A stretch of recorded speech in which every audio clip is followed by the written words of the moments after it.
journey of imparting education with compassion, leadership with conviction, vocation with values, and profession with passion. In tune with the same motto, heading towards a centenary era, we, the South Indian Association, present Education Conclave 2023. A lamp sparkling bright, a lamp symbol of wisdom and might, a lamp new beginning and new insight. I request Honorable VC and other dignitaries to mark an auspicious beginning of today's event by lighting the lamp, followed by the devotional prayer by junior college students.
stars. To start with, I request our President, Sri K.V. Ranganathan, to welcome Honorable Vice Chancellor, Dr. Ravindra Kulkarni sir with a bouquet. Round of applause. It's indeed a proud privilege to have you with us, sir.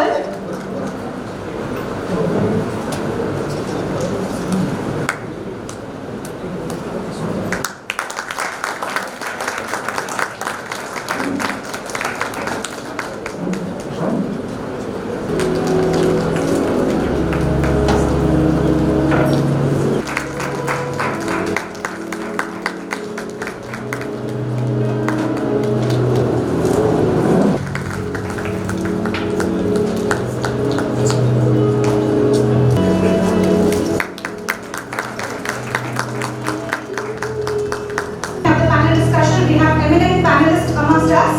So I request Mrs. to welcome the first panelist, Dr. Uma Shankar, Principal of S.I.A. College Science.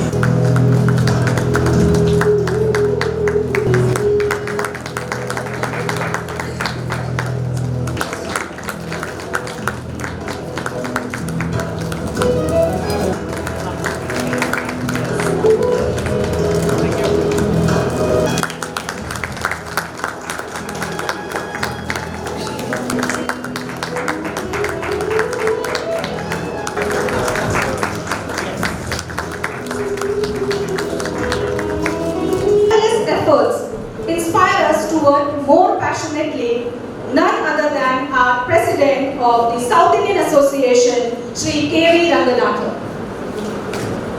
Vidyadanam Sarvadanam Pradhanam is the insignia of our institution. The knowledge created by the knowledge workers of India across the globe need not be overemphasized. Respected Dr. Ravindra, Professor Venkatramani, panelist Dr. Uma Shankar, Gulay sir, Vijay sir, and my other colleagues in the management committee, and all the Vidyadanam providers who have come from various colleges and who impart education to the populace of this city of Mumbai. Welcome one and all for this occasion. A small insight into our institution. We were to play a film, but I think we are running behind schedule. I think we are not going ahead with that. I'll give a very small insight about the institution. The institution was born on 1st October 1948. I think the founders had a vision. They wanted to start a community school for people who had settled in Dombivali. In 1948, I don't know what was Dombivali. I am brought up in Dombivali, so I know how it has run. What was 1948? They had that vision that I don't know from where they got it. Maybe after the country got independence, they were all inspired to do something for the country. The people who had settled in Dombivali, they said we will start some school. Of course, there were schools in Kalyan and Matala before that. And the parents felt that the children cannot go to Kalyan or Matala by train, so we should have our own school. I think they started a school in 1948. The school was in different places for quite a long time. 1964 we got our own school in Dombivali West. Thanks to the government of Maharashtra who gave us a piece of land. And then I think our school was running. It was a predominantly Tamil medium school. Till 4th standard we used to have Tamil as medium of instruction. Subsequently from 5th standard onwards we had English medium school. In 1967 we had our first batch of SSC students going out. As Dombivali grew, actually I would take a guts to and say that because of S.I.A. they Dombivali grew. Because there was an English medium school, so people who could speak other language can come and settle down and start their education in Dombivali. Some people might challenge me, but that's what my thought was, because I have one brought up this place. In 1973, this school got converted into English medium school totally, because there were people from various parts of the country started coming to the school. Tamil still will teach as one of the languages in the school. When the junior college started, the 10 plus 2 plus 3 system of education started, S.I.A. was one of the first schools to get the junior college affiliation, because in the beginning only the colleges were given the junior college permission, but we somehow got it at that point in time. Our degree college started in the year 2010, precisely 29 July 2010. I remember in the month of July, towards the end of July, 27th, 20th of July 2010, we got the permission to start the college with a caveat that if you don't start this year, you will have to apply for permission next year. We went around city of Dombivali. We started a small strength of 11 students in the year 2010. Now we are close to about 1850 students, and we also have post-graduation courses in M.Com and S.I.A. We also started our physiotherapy college in the year 2018. Precisely on 15/10/2018, we started our physiotherapy college. The first batch of students doctored out of the physiotherapy college this year in the month of April. The second batch has completed their graduation from the university. They will be undergoing the internship for next 6 months before they become a doctor. From KG to PG, we have about 6,000 students in both the campuses, in East and West, and a very strong teaching force of close to 200 between schools and colleges are part of our education system. Now, present and the future, and today's enclave on India. We entered our platinum jubilee year on 1st October 2022.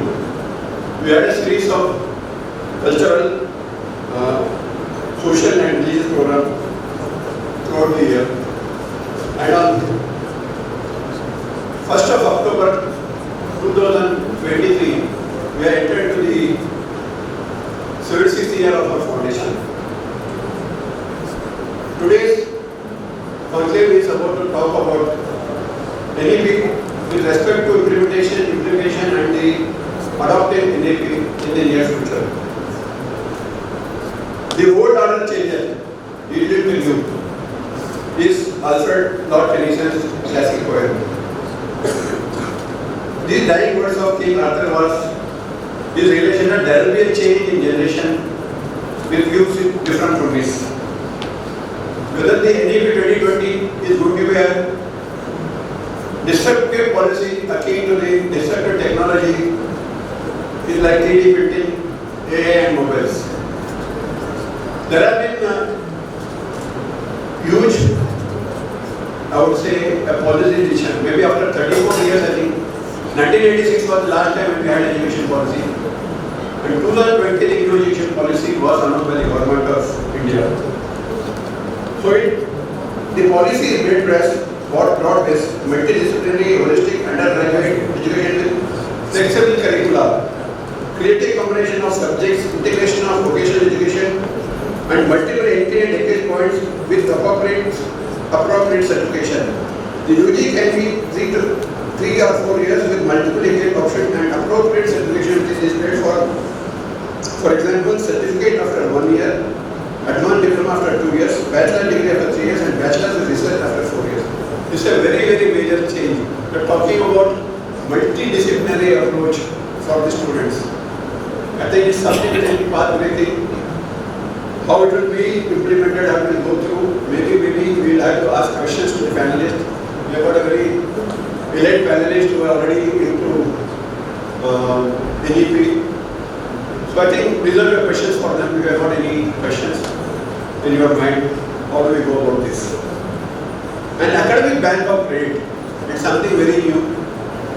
I don't know how it is going to happen. I think you need to have a very digitally strong academic system to capture this movement of students from one college to other. Maybe some student doing a first year in this college, maybe second year will go to model college, we don't know. How do we measure this credit, keep control of this credit? I think government is going to have academic bank. I don't know what shape it is, I think people will have to tell us. And how strong it is going to be supported digitally so it becomes easier for people to use it.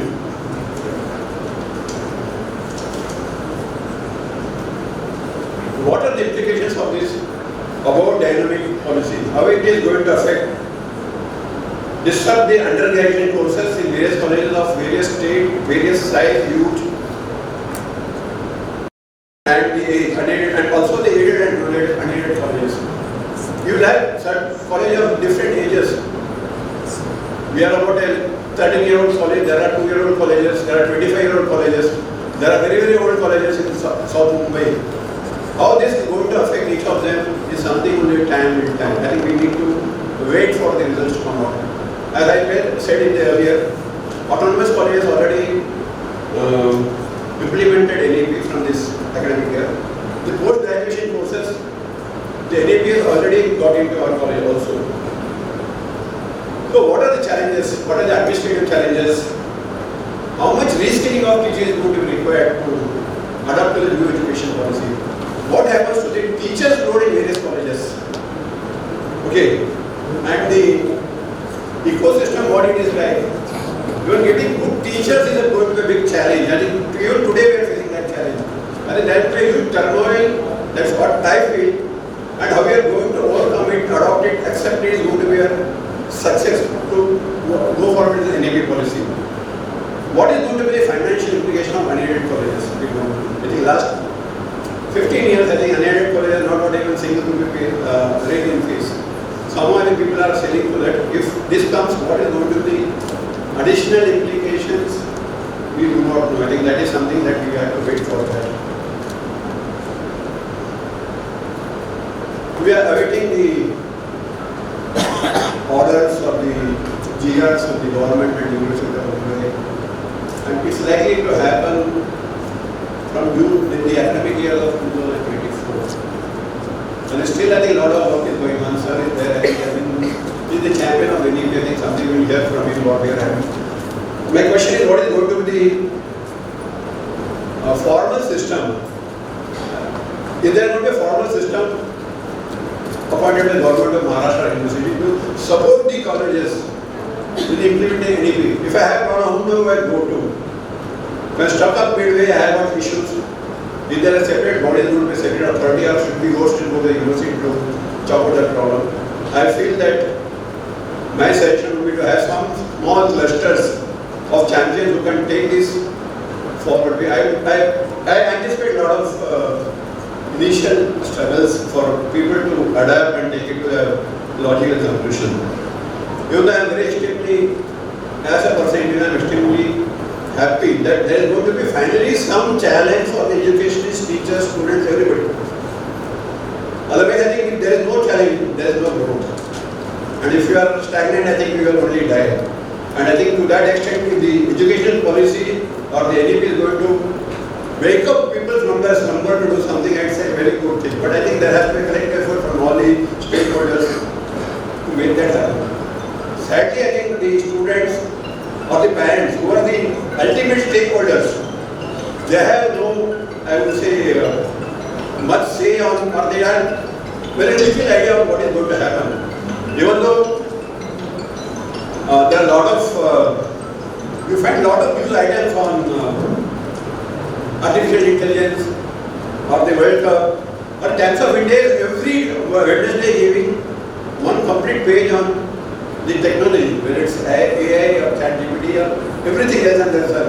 But in the English newspapers, at least I don't find so much information on NAP, what is going to be like. We have some 7 or 8 months. I think education excellence will have to be carried out by the management. Why I am saying is that we have a school which is going to be the feeder system for the educational institutions. But today, next year, the students are going to go and tell whether they are going to have a board exam in 2026. We don't know. Today, I do not know. Many schools have only schools of 10th standard. This I am talking about schools. Anyway, we are going to have one session of schools in the afternoon. So there are multiple, I think, questions that beg answers. I think maybe the time is the only essence. And the impact of multidisciplinary undergraduation. What will be the acceptance in the industry? Only again the time will tell. I think we are very attuned or used to having certain skill sets or certain level of things are changing. But I think those things are, I think, we have to see once the NAP is implemented, maybe it's far away, maybe 5-6 hours, years away from now, we'll see what is all this going to happen. So in the concluding, as I say, I would say that it's very challenging and interesting. It can be challenging and interesting. You have to go through would say, hundreds of pages of hundreds is a very small number, I would say. The moment you get into somewhere to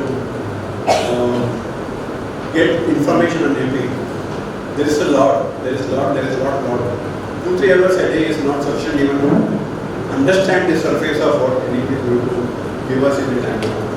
That's all. The whole idea of this today's conclave was, I think many of the schools like us or colleges like us will be saying, "Good, trying to seek answers of how we are going to go about in next 1 or 2 years about NEP." So we thought, what better way of concluding our 10th year than giving something back to the education and the people who are around us, who are in the same ecosystem, who have the same kind of issues, who need answers for what NEP is going to do. That's why this conclave is, I think, I'm extremely grateful to our Vice Chancellor. The moment we had this idea, we met him, and without any hesitation, he said, "Yes, please go ahead, I will come as a chief guest." Because on our own stage, I don't think so many people would have come, honestly speaking. We will always require a star for any movie or anything to be a hit. Probably he is the star of the show today, that's why so many of you have come down to witness this event. Thank you very much, sir, for your. He is an extremely busy person. Still he is into academics besides being officiating in universities. Still he has, I think, come down to us and address you, all of you. He is going to make his own presentation. I think a lot of insights you will get from the presentation. So I hope you will have a very interesting and wonderful time.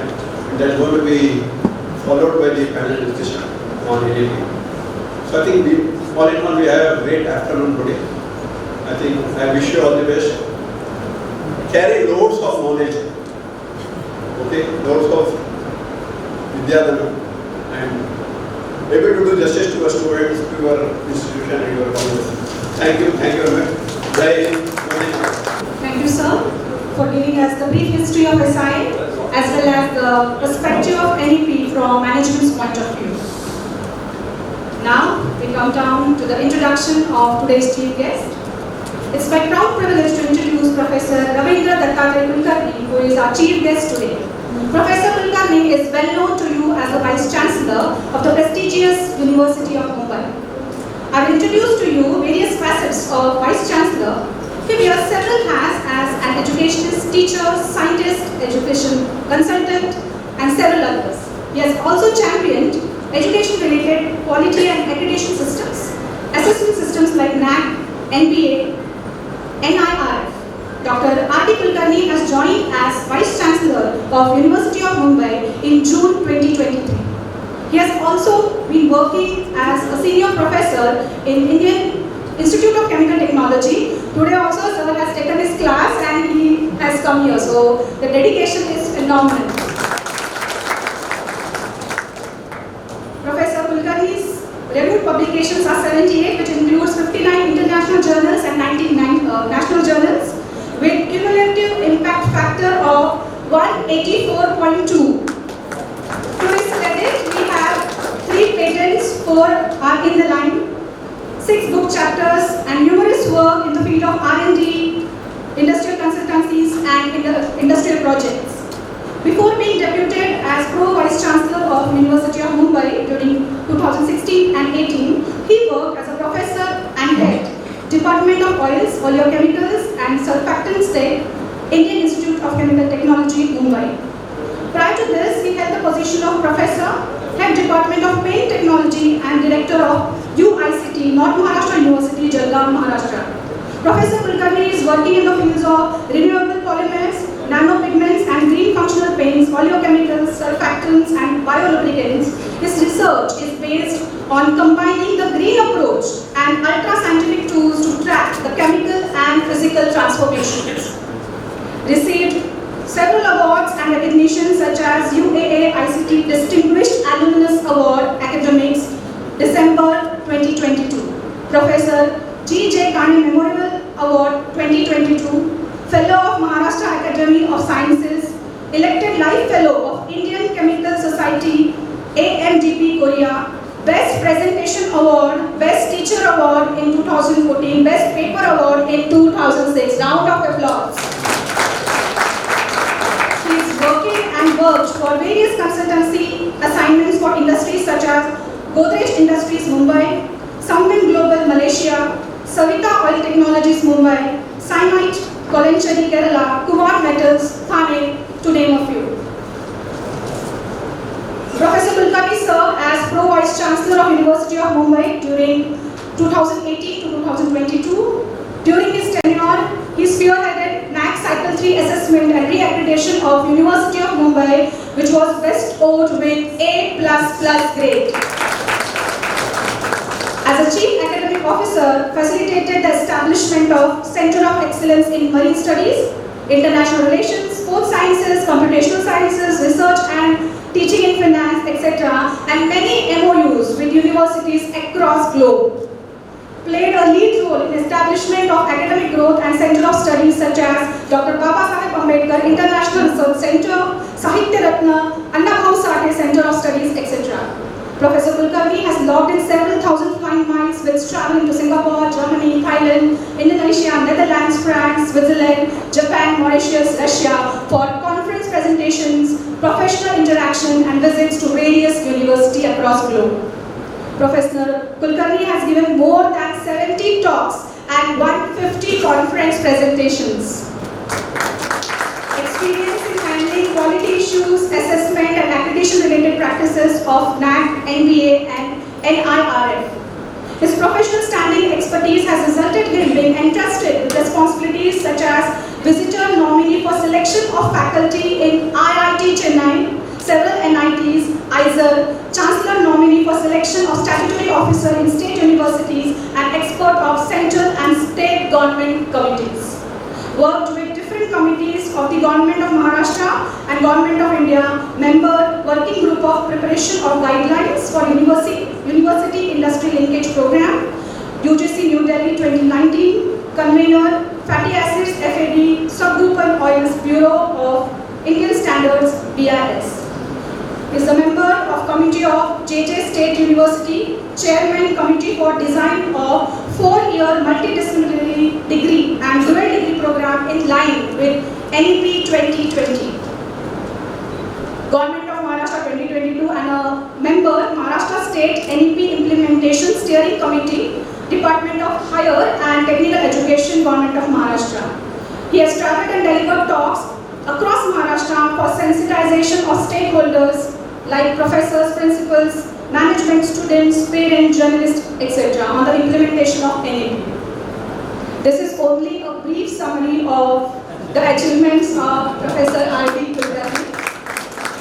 The profile is a great example of time management. Can the VC give us the Guru Mantra for us as administrators and we as teachers that how to manage the time?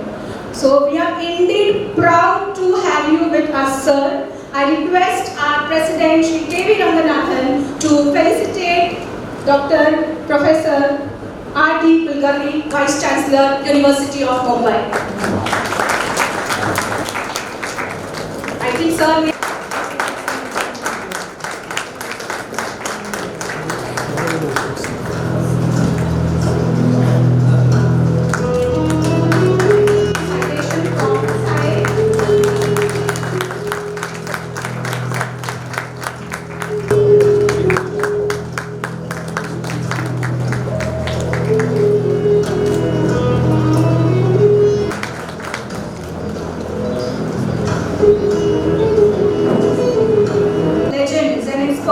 is in itself a great learning experience.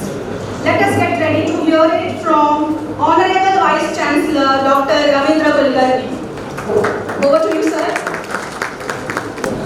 The President of the South S.I.A College, Sir Ranganathan, Secretary Krishna,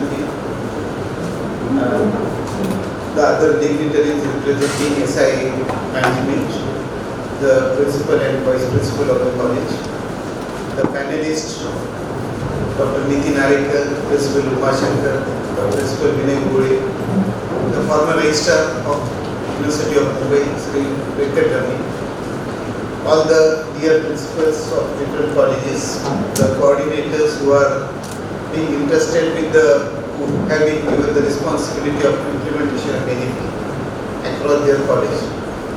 Maybe if they are representing autonomous college, they would be implementing from this year only. And if they are non-autonomous, then they would be implementing from next year. President Ravindranath, while talking about as a initial remark, has raised multiple questions. And definitely it's my duty to answer those. Of course, the presentation that has been shared to organizers already.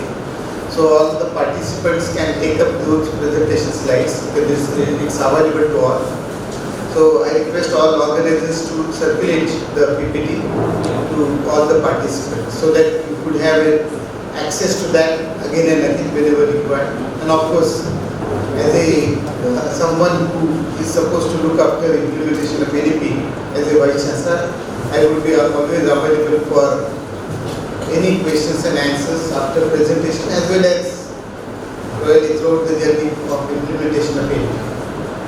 Friends, the task of implementation of NEP has really begun, and really Maharashtra is one of the leading states. That's what I would like to say. As per the remark by UGC Chairman, Professor Jagdish Kumar, who said like when the National Education Policy was celebrating its 3rd anniversary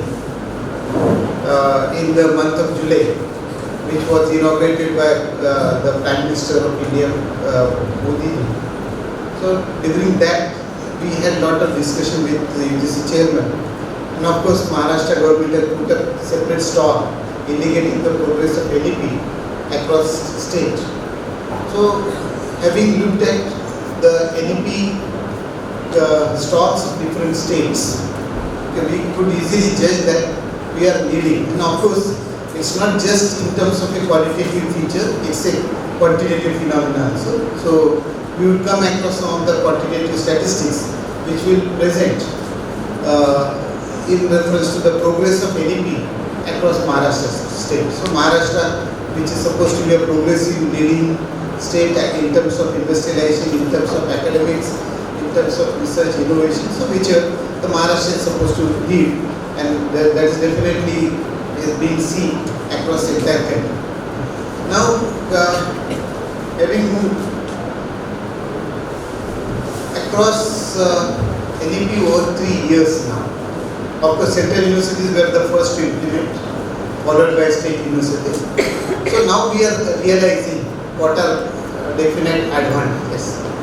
Really, although NEP was launched in July 2020, but then the real connected documents have been released by UGC over last 3 years, and in fact, we are coming across documents almost every month by different educational connected regulatory bodies, including UGC as well as S.I.A. So we always are required to keep a track.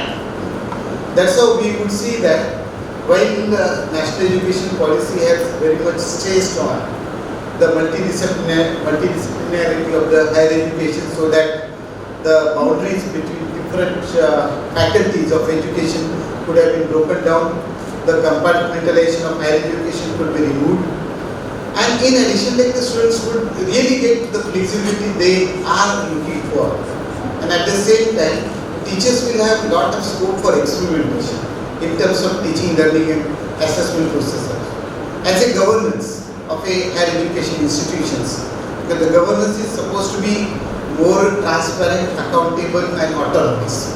So we would see that by 2030, the concept of affiliation would be completely eliminated, and we will have only 3 levels of institutions like the research university, teaching university and degree granting university. And naturally the PM Usha, which is the revised version of RUSA, is talking a lot about multidisciplinary higher education institutions. So, in addition to that, to pursue globalization of higher education in order to be connected with what is happening world across in terms of experimentation on education, in terms of experimentation on research, the NEP has talked a lot about internationalization of higher education. There appears to be a separate chapter on that, and of course connected with that, UGC has also given many different guidelines. Accordingly, like those institutions which are having ranking within top 500 or top 1000 within Times ranking framework or QS ranking framework, they would be allowed to start their IBCs in India, and at the same time the Indian higher education institutions have been allowed to start their campuses abroad. IIT Chennai has recently started its campus abroad, and many more IITs to follow that path. And in a short period, like it will be given even to the central as well as state universities, and every university has to look forward for spreading their campus boundaries, not limited to jurisdiction which is being given under each university act, but let us spread the education spectrum world across. Whatever new experimentation that we are going to conduct under NEP, the same thing could be allowed to be taken up at different campuses, different states, as well as across global. So internationalization of higher education, that's what one of the key themes connected with national education policy. You would see that not many changes is expected in near future. The next, as President Ravindra was quite suspicious about what are likely to happen in near future. So there are many things that are likely to happen. Some of the things may not be predicted. Okay, we will be able to understand only those changes maybe after 2 or 3 years. So it's a complete set of transformation that we are likely to come across over the period, and so we are required to be prepared for everything.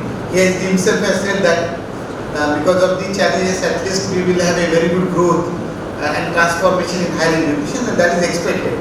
So, like when the steering committee appointed by government of Maharashtra has started looking after, they themselves were really expecting something in the beginning, and really within 6 months something different has emerged out of consultations with all stakeholders, and so we expect changes world across.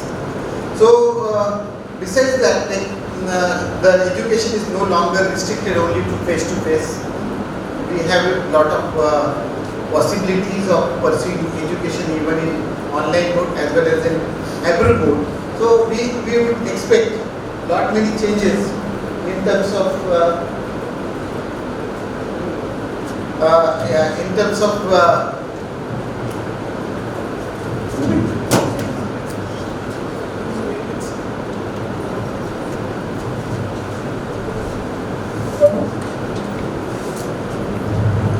documents that are available across.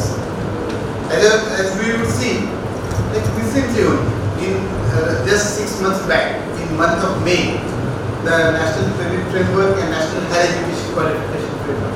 These are the two documents which were released as a final version. Of course, as an initial draft guidelines, National Higher Education Qualification Framework was released in January 2022. They took almost 1 year to finalize the guideline and they released it in the month of May.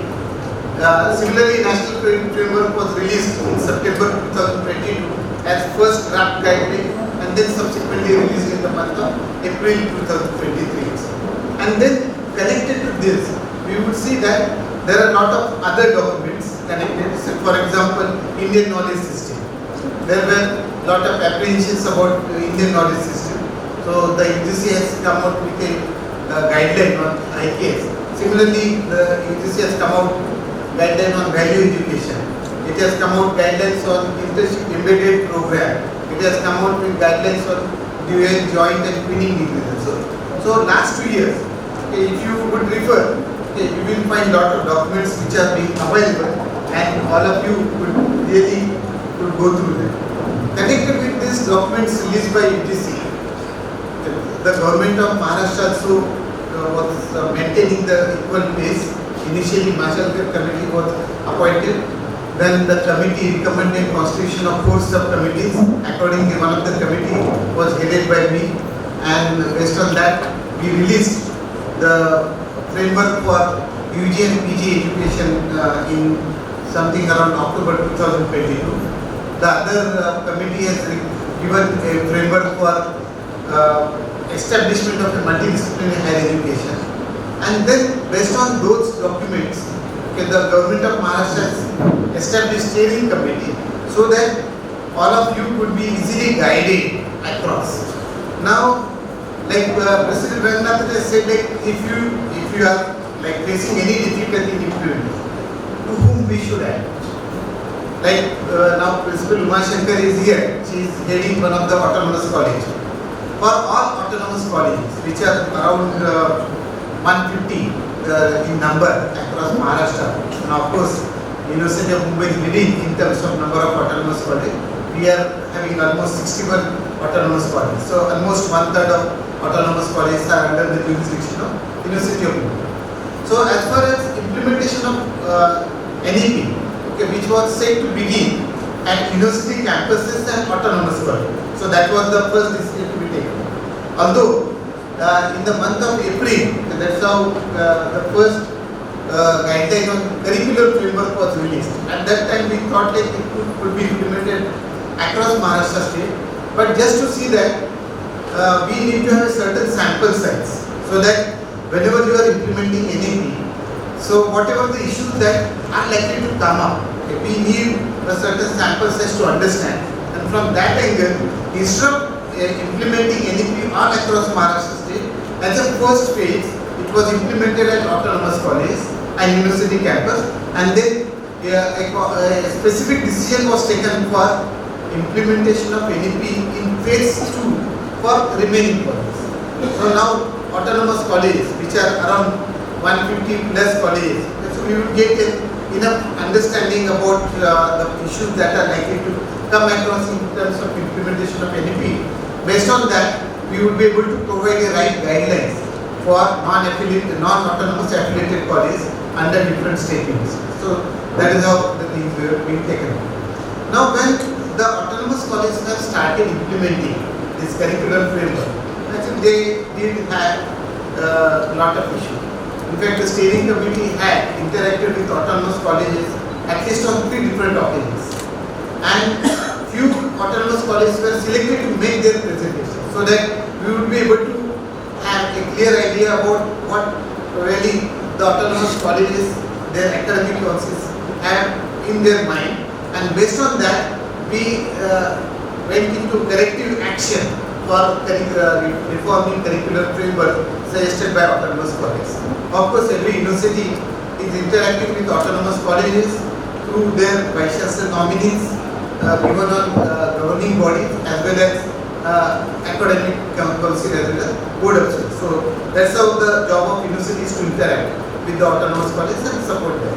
At the same time, steering committee, which is comprised of around 60 members, everyone have been given a task of looking after at least 9 to 10 autonomous colleges as a mentor, so that the connected steering committee representative will interact with autonomous colleges on a regular basis, and if they are facing any issue, if it would have been based on the GR, it could be sorted out there itself, and if there are something related to policy issues, for example assessment guidelines, for example guidelines on IKS, then that was presented before steering committee, and accordingly the solutions were given. So autonomous colleges, I think, are well supported to that particular mechanism.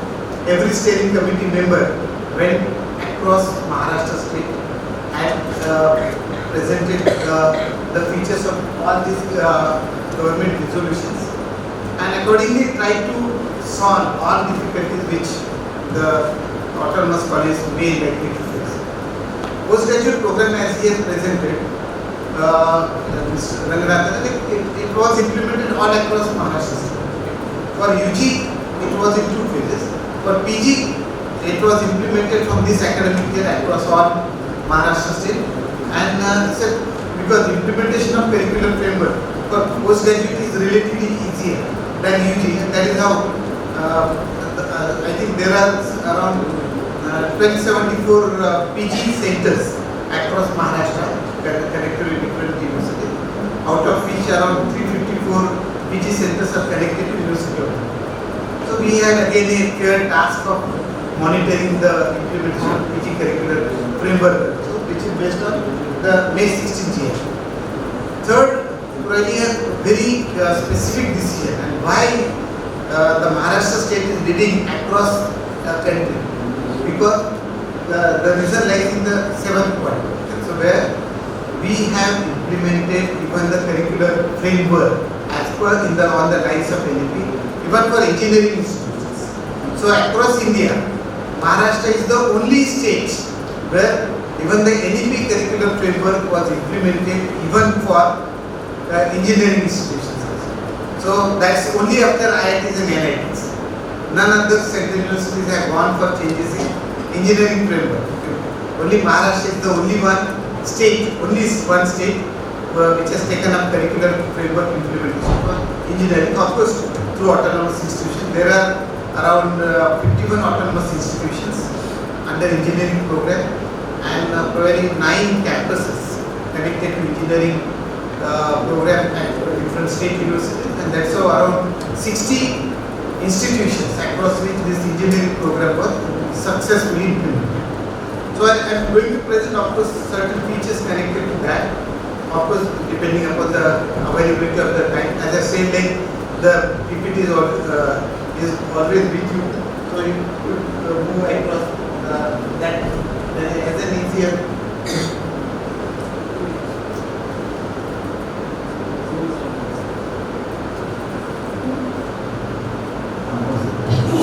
So the oral presentation would have been split under we are saying something about academic microcredit, because that's the real mechanism for successful implementation of national education policy. So that's the one part that I would like to talk about. Subsequently, what is the curricular framework across those 3 GR government resolutions, and what are subsequent divisions of the curricular framework under 6 verticals for UG, Arts, Science, Commerces, and 8 verticals under engineering program. That's what we will speak about correspondingly. And really, then the connected reform that we need to undertake accordingly. So moving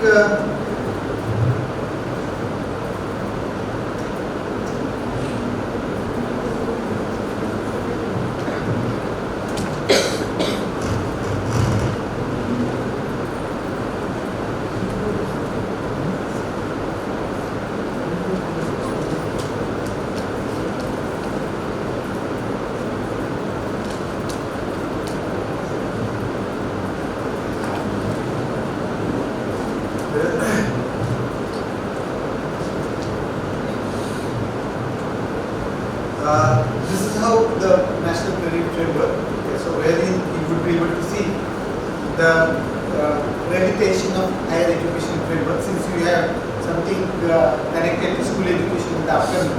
So it's a meta framework connecting school education, higher education, as well as vocational education. Like the second column, of course, connected to school and higher education, where really like as we will see, they are always being identified with certain levels, because in order to have a easier facilitation across different status of education system, let us say higher to vocational or vocational to higher, or from school to vocational and vocational to school. Yes, in order to have a right equivalence, the levels have been identified. So what we would see as far as higher education is concerned, we have level 4.5 onwards, while school education will be dealing with up to level 4, which is considered to be level 12th standard. Across that, we have a third column connected to national skill qualification framework, moving from the skill up to level 8. The level 8 is of course connected to PhD, while the level 6 would have been connected with the 4-year UG program. Each program will be each level would have been connected with certain number of credits, and accordingly the credit points earned for each level would have been easily calculated.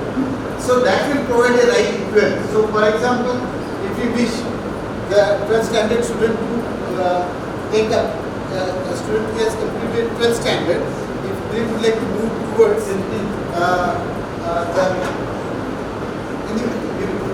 so the 12th standard student, if they wanted to move towards the vocational skill framework, then they are allowed to do so. Or one which has completed the vocational skill framework of STT standard 4 would be allowed to join first year. So both of them are really allowed. Now connected with this is an academic background. So every student who is completing either a kind of let us say a first year program or a second year program or a third year program, and each year the student is going to accumulate certain number of credits. Let us say like for each year there are around 40 to 44 credits. So what we would see, what the student has to do now, like to earn ABC ID by logging on the abc.gov.in website, and the concerned ABC ID is to be communicated to the higher education institution where the student is enrolled. Once that the academic institution has captured that ABC ID, then whatever the credits which the student would be earning either per semester or per year would have been loaded into the account of the student, and that is how student would be able to see the credits which has been earned successfully after completion of those credits. So the student would be able to understand the journey of his higher education in a virtual way. So academic bank of credit is basically virtual activity. It's a virtual store also of credits, mapping credits between students and higher academic institutions. So that's how each student will have a certain number of credits to be earned. Now with this probably, when you look at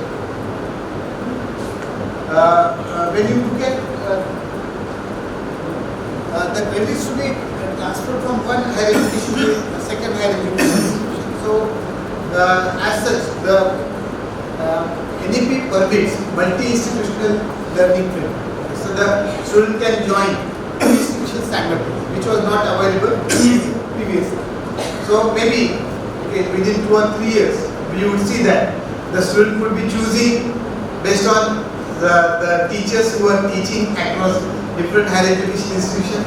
Maybe we would be able to see that like a student pursuing a commerce in core program, if the student feels that the course commerce core course is offered based by S.I.A college, then they would be taking up that institution, and if they find that the vocational skill connected to that commerce is offered in a better way by another institution in Dombivali, then they would be able to connect with even that institution. So whenever the student joins multiple institutions, so what we need is to have a transfer of credits from one higher education to higher education. So what we would see, like there will be definitely one degree granting institution. Normally, the institution is identified as a degree granting institution where the student will be completing more than 50% of the credits. So the student who has, let us say, like if the higher education institution B is the degree granting, then the credits are required to be transferred from A to B or vice versa. So the mechanism connected with that could be cited in terms of different cases. So what are those cases? Like first case, let us say look at, now of course whenever you are looking for an higher education institution under academic bank of credit, it is either university or an autonomous institution. The non-autonomous affiliated institutions will get credit mapping only through the university. Suppose if the student has completed first year in S.I.A University and would like to move towards University of Mumbai, then like the credits earned by the student in first year of S.I.A University need to be transferred to University of Mumbai. So that is how the student studying in first institution and who has earned enough number of credits, let us say in A, that is S.I.A University, and now would like to opt for University of Mumbai in second year. Now when you say opting for University of Mumbai, any college is affiliated to University of Mumbai, and when he moves on, then the credits from S.I.A University would have to be transferred to University of Mumbai.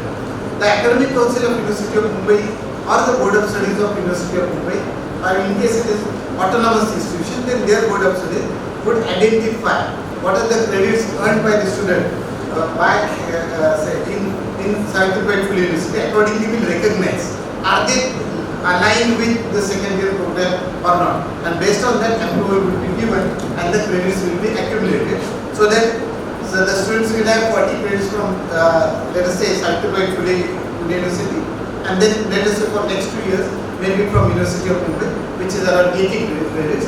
So that naturally with 120 credits within 3 years, the student would be getting degree from University of Mumbai, but with a mapping of 40 credits connected to Savitribai Phule University. So that is probably one case, okay, where the student is going for a lateral entry, moving from one institution to another institution across. Whenever you are looking for let us say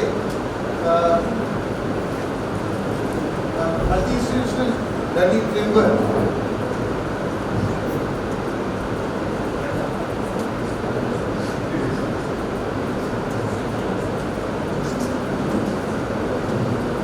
okay, so whenever the student will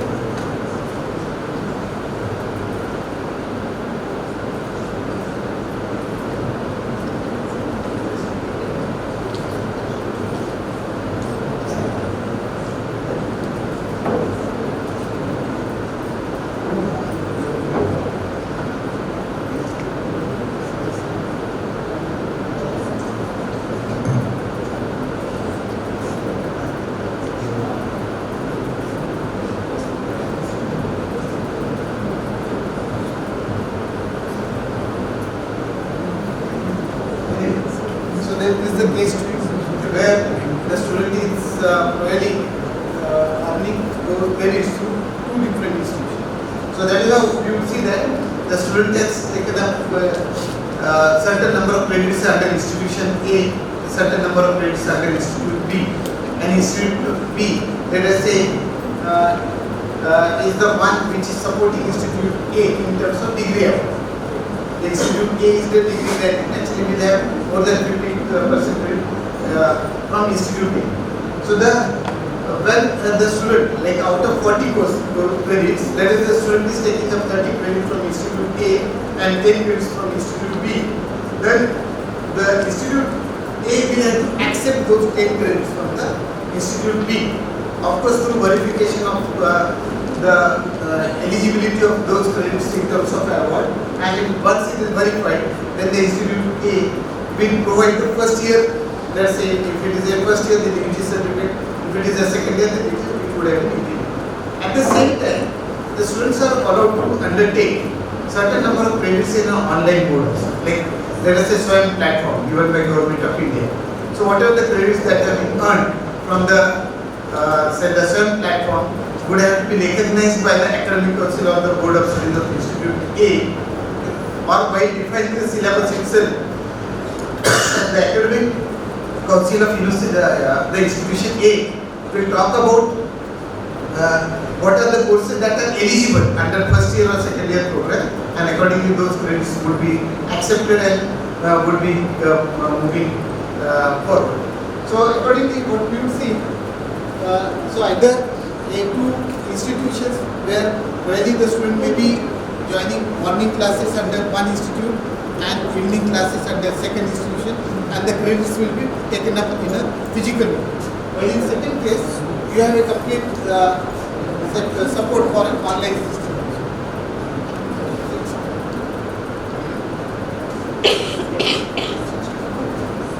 That's good.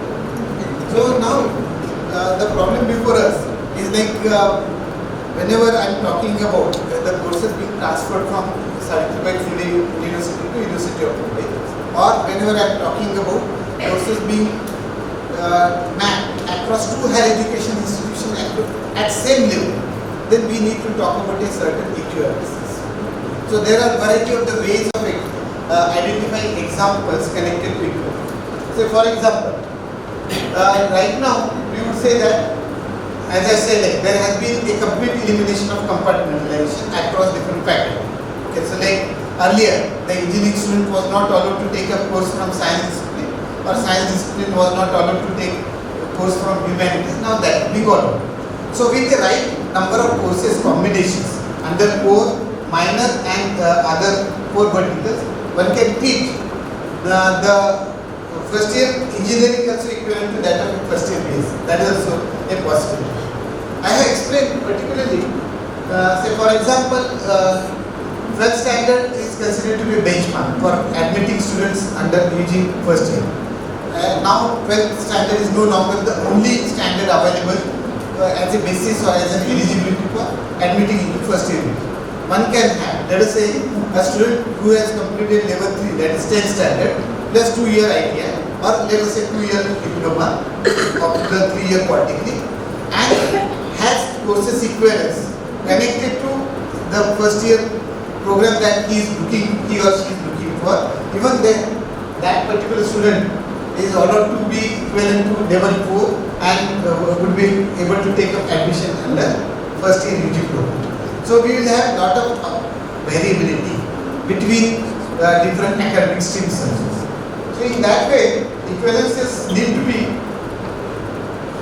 recognized in a different ways. One example, and that's what we will see, like when the student has transferred from Savitribai Phule University to say University of Mumbai, then there are variety of the possibilities because the student may be taking up different courses. Like a college under Savitribai Phule University, the student has taken up 2 courses at first year with A of 10 credits, B of 10 credits, and then when he is moving across University of Mumbai, let us say across 3 different institutions, then the board of studies has to think of right. So for example, if the student comes to S.I.A college, then and if they have similarity of the courses, not an issue, the student can take up the admission directly to second year very easily because A and B are mapped from first year to second year very easily. Another example where really part of the courses are mapped, part of the courses cannot be mapped. Then whatever, if the S.I.A college looks after the requirement of something equivalent to the subject C, which was not offered for the student at first year, then probably additional bridge courses or additional courses may have to be asked, so that the student has to complete those number of credits and then get an admission to the another institution. We could have something where really the titles of the courses may be different. Then one is to look after the syllabus. Okay, so in general, as a rule of thumb, we always say that if the syllabus is more than 70% common, then it could be treated as an equivalent. If not, then additional bridge courses may have to be taught. So one can accordingly look for variety of the possible equivalences. So board of studies is a dynamic entity. It's no longer that they would be meeting twice in a year. If that's not the case, they will have to meet every month, and will have to solve many cases which they are coming across. And at the same time, the board of studies also will have to look at what is happening across India, what is happening across globe, because it's no longer restricted only across Maharashtra state. Even a student from UP could be coming to S.I.A in second year, okay, or even like if you have a real good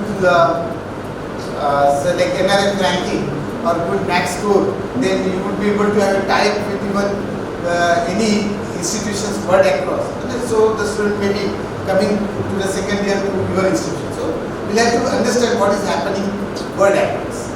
So from that point of view, again providing an answer to Ravindra. So then how can we have such a track on the long way? It may be difficult for a college university. So from that angle, the steering committee of Government of Maharashtra has established E-Board of Studies for an entire Maharashtra state. Okay, of course, I am heading that. So where there are 6 vice chancellors from the 6 different state universities are the members, as well as deans and the pro vice chancellors, so that what is happening across Maharashtra state could be easily passed on from one university to another university, and in case of any dispute between 2 institutions, then the E-Board of Studies would provide a right mechanism of providing equivalences. So Now going with statistics, okay, as far as academic bank of credit is concerned, okay, what we will see over the 3 years, when it was launched in 2021, academic bank of credit was launched in July 2021 and then subsequently an amendment was proposed in December 2020. Over last 3 years, central institutions were first to move across, then state universities followed. So what we would see now, there are 1600 institutions which are well registered, which are normally universities, NITs, IITs, central universities like that, or institute of national importance. And based on that, okay, so how many students have been enrolled? Around 2 crore. So right now, of course, it's still not a good figure because under higher education there are 4.13 crore students. So we have just matched 50% of what is being expected. But one good thing is that it's no longer restricted only to creation of ABCI. Now credit mapping has started, and that's how we will see around 405 institutions out of 1600 have started mapping credits. Okay. Accordingly, around 10 lakh students have realized the benefit of credit mapping in terms of the credit certificates of the order of 20.45 lakhs. So that's a good beginning. Of course, we would see more to come across. Out of this 1605, if you would like to look at distribution, then what we will see that as far as state universities are concerned, 384. Now, one of the surprising feature of national education policy is that private universities are more moving forward than already aided or self-financed institution across different state universities or central universities. Private universities, they are right from the beginning. Some of them were, of course, aligning themselves on the line of NEP right from the beginning, and that's how for them it was an easier situation. So we will see that around 388 private universities are adopted. Now, of course, when you look at the top 5 institutions, okay, so where, of course, the first is a real, you may not be able to take up that as a comparison because that's something an institution established by ABCID themselves, okay, who are already providing skill framework, and that's how they have a very large 4 million students on ABCID, 44 lakh. Next to you will find 2 open universities. One is Indira Gandhi National Open University at 2nd and YCM National at 4th position. Delhi University at 3rd position, Savitribai Phule University at 5th position, and University of Mumbai at 6th position.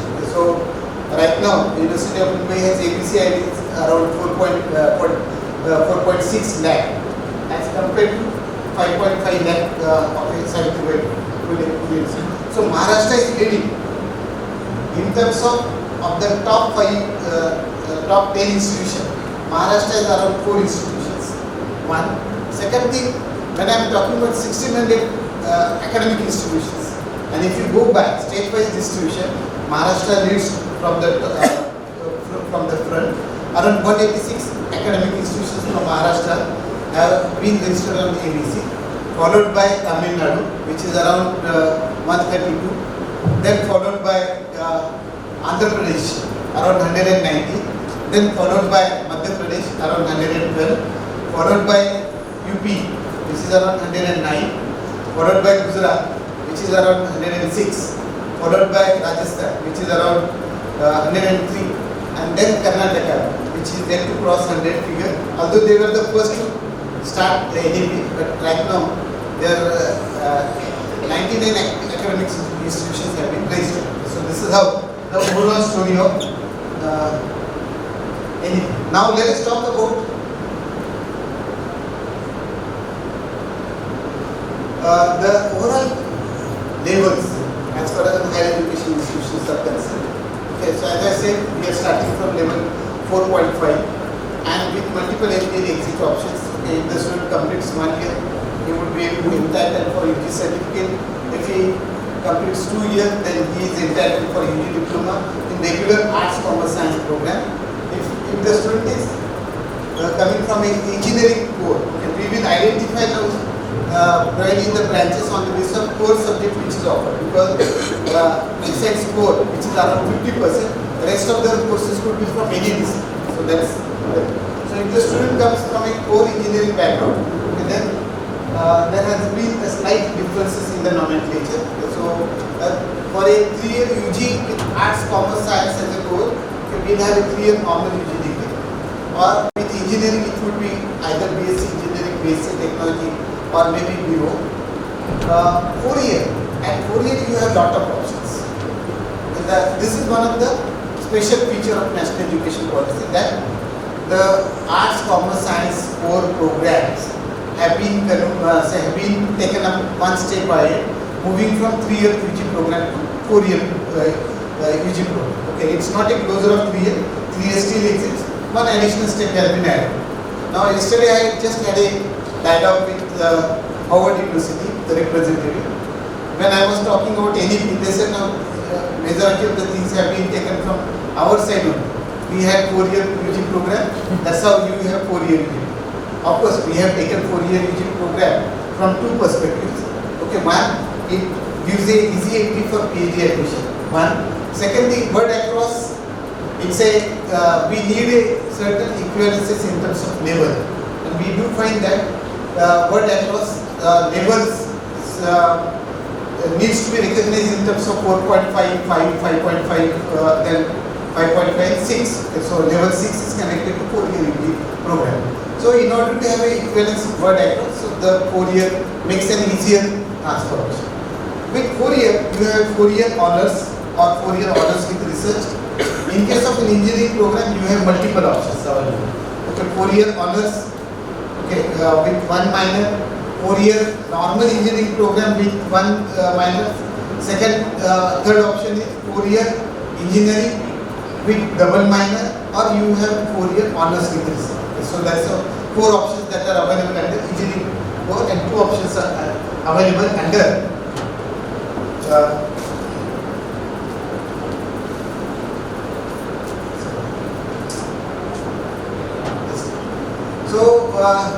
now looking at curricular features connected to this. Okay, so as I said, NEP permits multiple entry and exit. Okay, it does permit the student to switch over from one higher education to another higher education institution. It does permit multi-institutional learning. It does permit the different modes of learning, including face-to-face, hybrid, as well as an online mode of learning. So we would see variety of the options being available. This has been the option with the engineering program. Now, as far as the autonomous colleges who are implementing these guidelines, what has been stated by steering committee through GR, which was released in 20th April, okay, that on an average, the college will be given a flexibility of choosing number of credits between 40 to 44 for a UG certificate, 80 to 88 for UG diploma, 120 to 132 for 3-year program, and particularly 160 to 176 for 4-year. Okay, so that's how in between the credits are supposed to be chosen, so that equivalence across different levels, 4.5, 5, 5.5 could be established across state itself. So based on that, okay, so you see that similar PG degree options flexibility is being given. If you are completing 3-year UG program, then you are going for 2-year PG. If you are completing 4-year UG program, then it will be 1-year PG program. For a engineering, PG is still of 2 years for a 4-year engineering program with 1 exit options. Like for a ME or MTech program, there will be 1 exit options which will be available. And then we have lot of integrated programs. The courses need to be recognized. Now, how to identify the equivalences? These are the numbers being prescribed by that 20th GR. So that the courses connected to 1st year certificate, 2nd year diploma, 3rd year degree, or 4-year honors or honors with research degree would have to be identified with a specific number. If you would see the University of Mumbai curriculum framework, these numbers have been specifically designed for arts, science, commerce as well as the engineering system. So just by looking at number, you will be able to identify the course which the level at which the course is offered and the likely content of the courses. So that gives an easy system. Now, really, since we are talking a lot about credits and since we are talking about a lot of features as far as courses being concerned, that naturally makes a essential requirement for understanding of what credit definition stands for. Normally we have theory and practical knowledge. So that's how the credit definition for theory and practicals are very well known. But when you are looking for variety of the components which are being included under National Higher Education Program, so then say for example, now when we have said that core is 50% and the student can take up remaining 50% across everything. Like let us say the student has taken up like a fine arts or visual arts as a one of the subject under remaining 50%. The student will have a studio-based activities. In case the student from science has taken up an engineering workshop, then there will be credits connected to workshop. The student may be asked to have a participation in group discussion kind of an activity, so the credit has to be identified for that.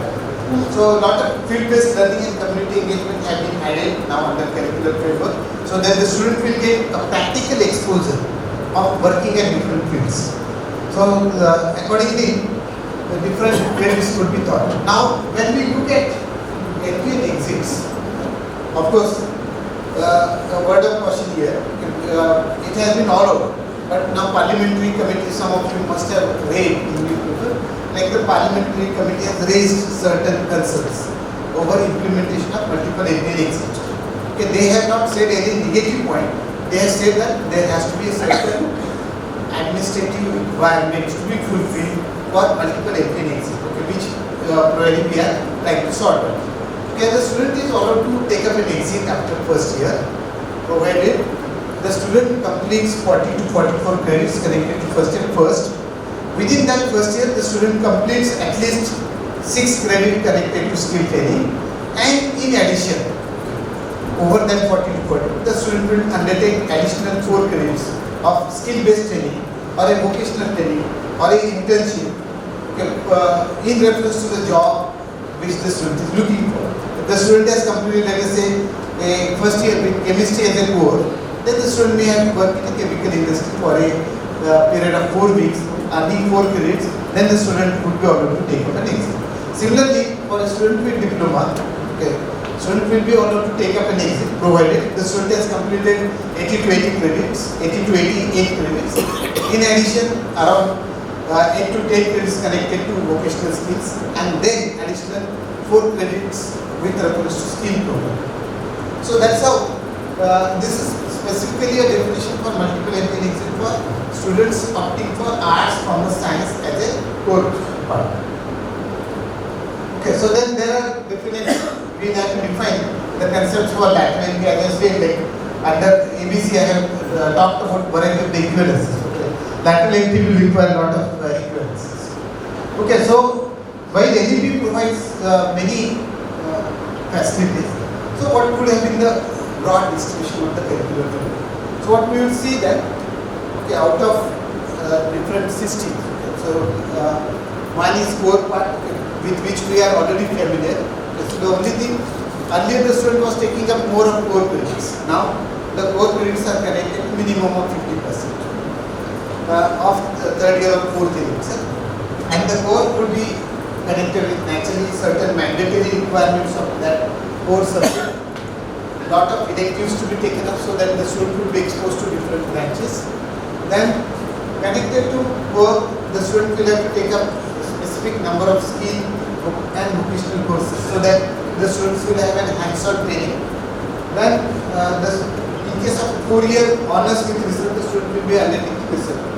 Now the new concept that has been added is that along with core subject you have minors, so that you could have an option of having 2 one is core specialization and second is minor specialization.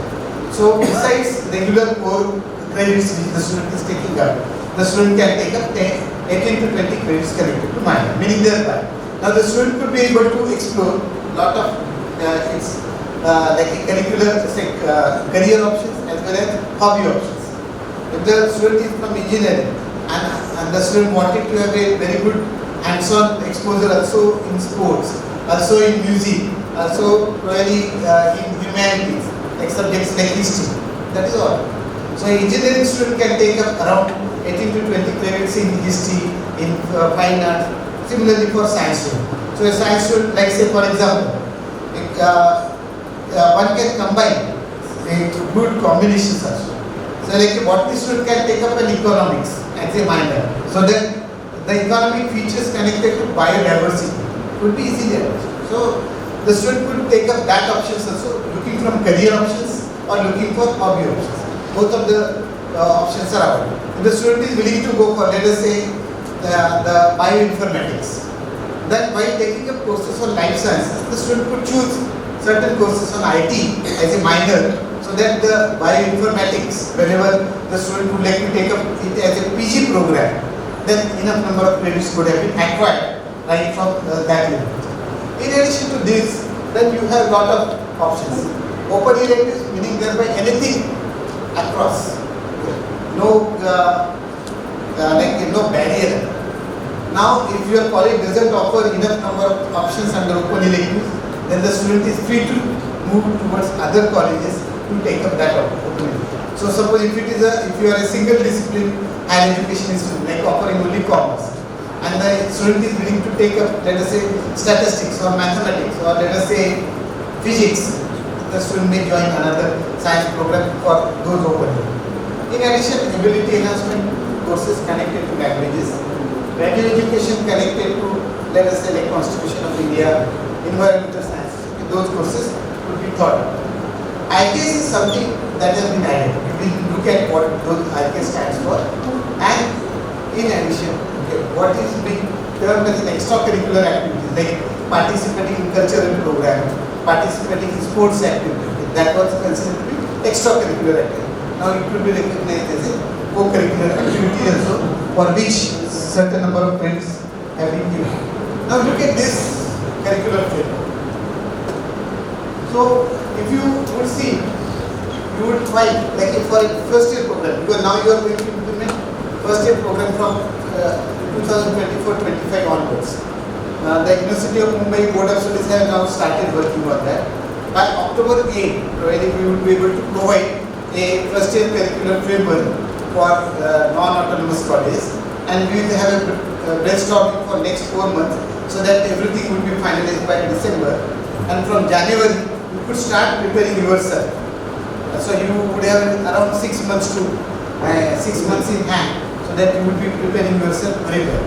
That doesn't require any additional expenditure, but what requires a right collaboration between different higher education institutions. Collaboration is probably one thing that is very much essential for smooth execution of national education policy. So like at first year we would see that the student would be opting for around 8 to 12 core credits, like whatever physics, chemistry, history, which are being selected. Connected to that, like 2 credits of minor, around 4 credits of vocational courses and 4 credits of skill enhancement. There has been a difference between vocational and skill enhancement. Vocational will talk about hands-on skills required to that subject. Say for example, the student has chosen chemistry, then hands-on experience on instrumentation may be required. If the student has taken up commerce as a first, then hands-on experience on tagging as a software may be required. Skill enhancement in general, which are connected to life skills, that would have been offered as an additional 4 credits. Ability enhancement courses, which are language-based systems, will be offered at 4 credits. Then you have value education courses of around 4 credits, and IKS, which is generic, common, would have been 2 credits. And if you wish IKS to be taken up under core, that is allowed, core or minor, that is allowed at subsequently. Accordingly, the student, when the student completes, then the student will take up around 40 to 44 credits completion. If the student would like to continue, student will continue the diploma. If the student would like to take up an exit, then what we will see, the student has already completed 8 credits of skill. The minimum requirement is that of 6. We have offered 8 now instead of 6. So 2 plus, and then additional 4 credit which are either connected to skills which are essential for employability or maybe an internship. And then the student could take up the certificate in that course. If the student would like to continue, then the student will move to the diploma, where the student will acquire additional credits under core, some credits under minor, some credits under open electives and like that. So as we will see, from third year onwards, there has been more stress on core. Okay, more and more. And in fourth year, it is completely core only.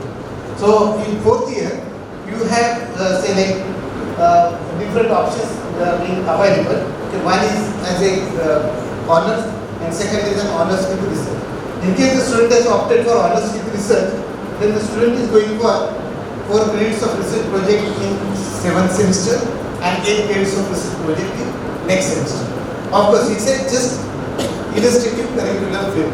Okay, you have lot of options available. Because when the autonomous colleges have started implementing, certain flexibilities have been provided. Okay, so what is that?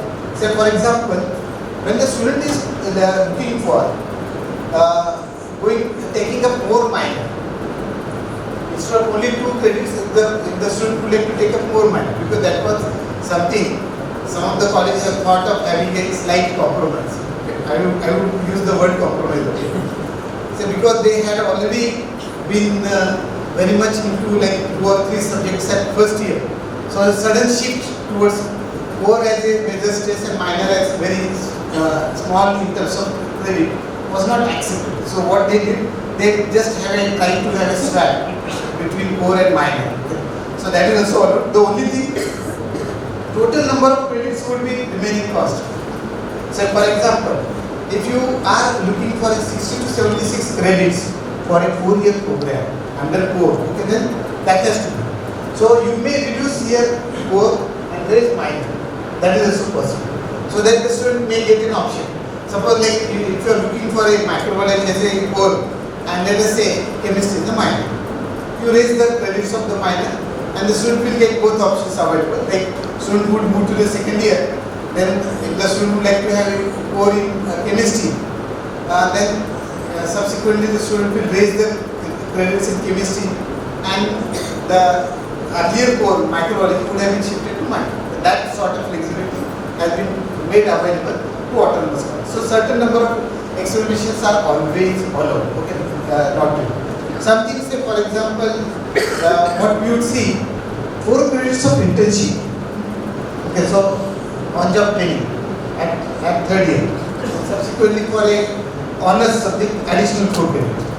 Some of the autonomous colleges have said that 8 credits is not sufficient for internship because we are running IT program, we are running computer sciences program. Okay, that is all. Okay. Anyway, the 8 credits of the OJT are connected to core only. So you could reduce corresponding mandatory options and this credits accordingly. Okay. So for example, now 4 credits stands for a 4 week training. 8 credits will stand for a 8 week training. Okay.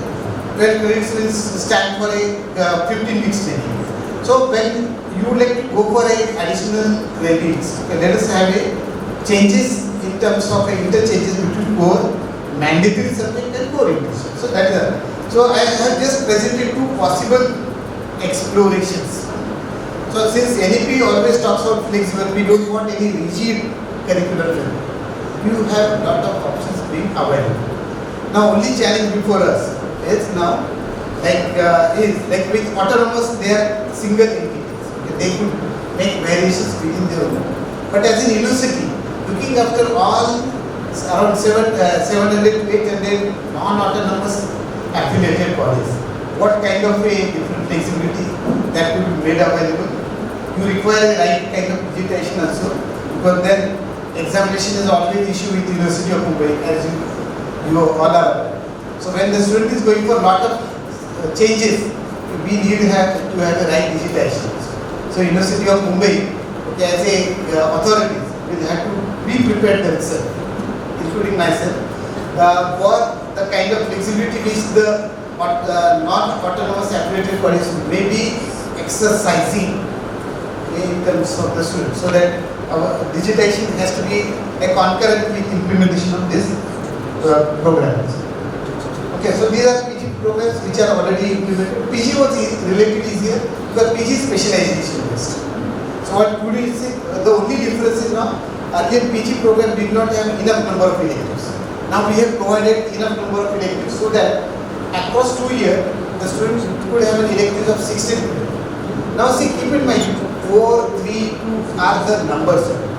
Although it has been said 4, you can have 2 courses of 2 credits each under one elective. Okay, so that's possible. So 4 elective doesn't mean only one paper of 4 credit. You can have 2 papers of 2 credit each also. That is also possible. Or 3 plus 1. 3 credit theory program, 1 credit laboratory program. Okay, that's kind of an option can be exercised. The student will have now a program on research methodology. The only relative easier practice that the steering committee has done, because the implementation of NEP started from this academic year, meaning thereby in 27-28 the 4-year program will come, and thereafter really the overall complete implementation of the NEP could be expected to be achieved. So from that perspective, what is being done, the first year of PG program has been completely aligned with the 4-year honors program. Okay, you would see that 4-year honors program, the kind of merit structure, and the the first year of 2-year PG program has been exactly aligned, so that you would have a smooth transition in 2027-28. So that is also being thought. Okay, so probably moving faster now.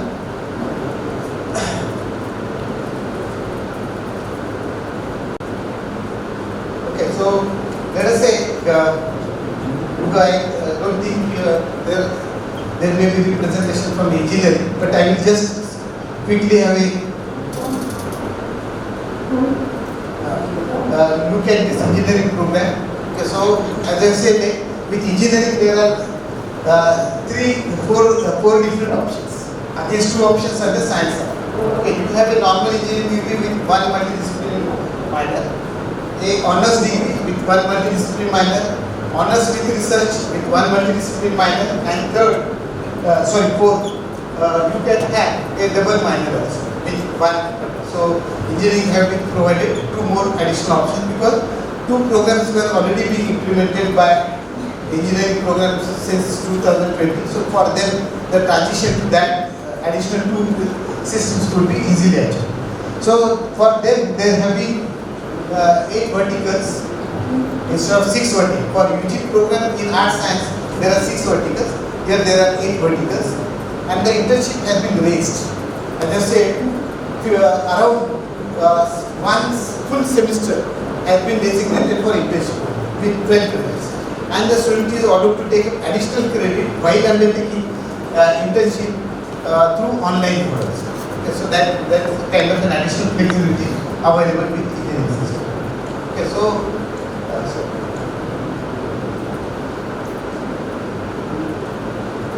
so while choosing core, okay, let us be a little bit more experimental. Okay, going with physics, mathematics, chemistry, okay, would have been the right. It's a regular, but one can combine variety of the branches together in an interdisciplinary or a multidisciplinary manner, so that variety of the core titles can be identified in future. Okay, so one need to be very much experimental in planning for those. Okay, so that's how I'm presenting few of them. Okay, but instead of offering microbiology, biochemistry, like one can think about life sciences as an interdisciplinary, so that the student can take up to 3 years the microbiology, biochemistry, biotechnology, and 4th year only one particular subject. So the advantage in future is that if the student would like to repeat 2 degrees, one with microbiology, one with biochemistry, one additional year will be required. Okay, so let us think of that in in future. Similarly, many subjects can be combined under performing arts.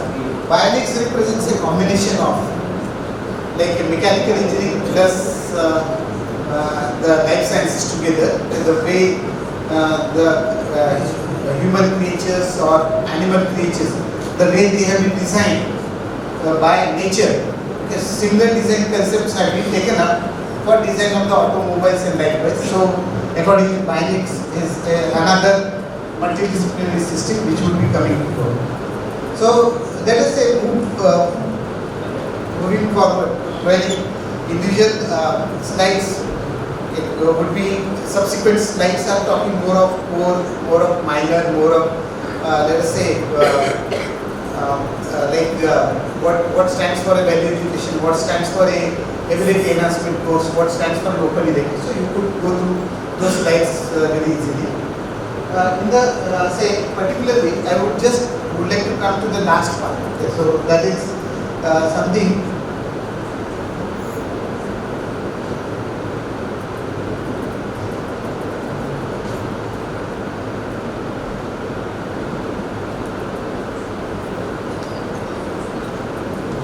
Internship part. Now, there are a lot of guidelines available on internship. Okay, so, UGC has given internship embedded program. So that what does it stand for internship embedded program? It's out of 160 to 176 credit. If the student earns minimum of 20% credit through internship, then it becomes a internship embedded degree program. So one can think about that. AICT permits sandwich program, whereby instead of one semester, okay, even 2 semesters can be taken. So lot of options which are being available, and from that perspective, a right connect between universities, institutions and industries are supposed to be taken. Now, really when this was being launched in the beginning, the natural major point of doubt was that whether the industry will be coming forward for taking up this line or not. So, from that perspective, steering committee started interacting with various industrial associations and had a lot of brainstorming sessions with them. Now they are very much prepared. The real success of this internship program will happen if and only the teachers are really well aware of the real connect of an internship with an employer. They have said that we are ready to provide the internship of like specific ones. We provide honorarium, provided the student works the way the industry would like to have. Okay, so if the student is asked to work in a shift, then the student has to work in a shift. The teachers will have to come to the industry at least once in a week, so as to monitor the progress of the student. And the teacher also will have to work for 8 hours. Okay, so the entire success of the internship program will be based on teacher who would be continuously interacting with the industry and will establish very good license. Okay, so that may be. Now talking about IKS, so Indian knowledge system, okay, because there were a lot of apprehensions about IKS. Okay, something many people have talked about ideology, but so we are not talking about anything about ideology. What kind of wisdom and connected economic security that we would be looking for. Now, since we did not have a right documentation of IKS, so that is what has happened. Okay, so we lost one patent on name itself. Then probably that has led to a lot of consciousness under CSR organization, and then subsequently they have given a fight, and then probably turmeric powder and everything, like for which we had a regular wisdom, but the documentation was not available. So that was the real basis why IKS was being provided as an additional part. So whatever the conventional wisdom which we have need to be converted into a scientific way and need to be offered as a program, as an academic program with 2 credits, so that we would be able to have a right understanding about IKS and the different streams. So likewise, the UGC, which has recently floated guidelines on IKS, has talked about the curricular features for UG as well as UG in terms of generic as well as the specialized one also. So one can look at variety of the process. So I just explain one example. Suppose if the student is coming from chemistry or chemical engineering, then the student can take up the Rasratna which was released, which is documented in something around 11th to 13th century, could be taken up as an additional 2 credits, so as to understand what were the processes connected metallurgical to the systems in those days. Okay, so under these systems, the UGC has identified what are likely to be the documents. The only thing under IKS, okay, only take those courses which are scientifically proven. You don't go by anything which is available on a WhatsApp or something on a Wikipedia. It's something which is really documented. Like say for example, we have recently in 2023 one research paper published in an international journal connected to chemistry in ancient India. So similar, like one which has been scientifically documented in terms of research papers, in terms of reference book, in terms of text. So that is what is to be taken up as a part of IKS. Okay, so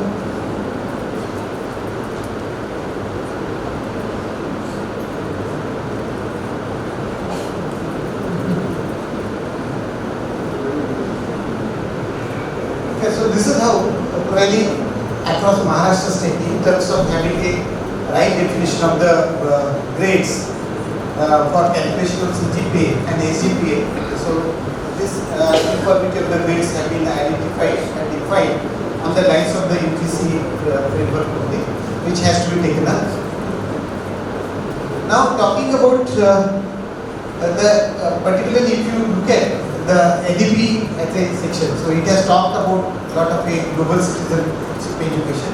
Okay, we would like to see that the student is no longer restricted to one country.